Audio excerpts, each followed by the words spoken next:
आज सकाळी सकाळी खूप मस्त वातावरण होतं, पाऊस पडत होता, उठायलासुद्धा उशीर झाला होता.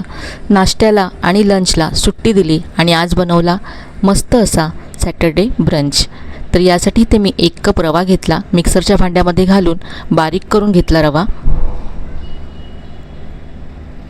यामध्ये 2 चमचे गव्हाचं पीठ घातलं, 2 चमचे तांदळाचं पीठ घातलं, मिक्स केलं. यामध्ये चवीप्रमाणे मीठसुद्धा घातलं आहे. 2 चमचे तेल कडकडीत गरम करून यामध्ये घातलं. यानंतर यामध्ये 1 कप दही घातलं आहे, 1 चमचा साखर घातली.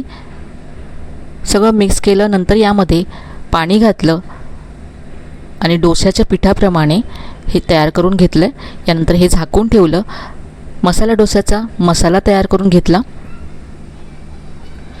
आणि याबरोबरच आता मी म्हैसूर मसाला डोस्याची चटणी तयार करते. अर्धी वाटी चण्याची डाळ भाजून घेतली, भरपूर लसूण यामध्ये घातली, चवीप्रमाणे लाल तिखट घातलं, थोडीशी चिंच घातली, चवीप्रमाणे मीठ घातलं आणि पाणी घालून ही चटणी तयार करून घेतली. तर ही चटपटीत अशी म्हैसूर मसाला डोश्याची चटणी तयार केली. त्याबरोबरच खोबऱ्याची चटणीसुद्धा इथे मी तयार करून घेतली.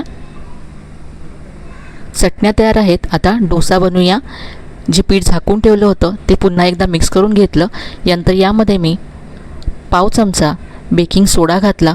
इन्स्टंट असं आपलं हे डोस्याचं पीठ तयार झालं आहे. यापासून खूप मस्त क्रिस्पी असा डोसा तयार होतो. डोसा तव्यावरती पसरवून घेतला.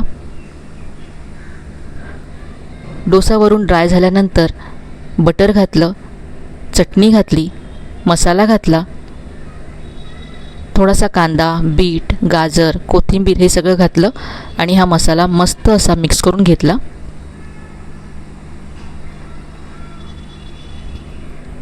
क्रिस्पी कुरकुरीत असा म्हैसूर मसाला डोसा घरच्या घरी तयार केला. पूर्ण रेसिपी तुम्ही चॅनलवर पाहू शकता आणि अशा छान छान रेसिपीजसाठी छायाज रेसिपीजला नक्की सबस्क्राईब करा.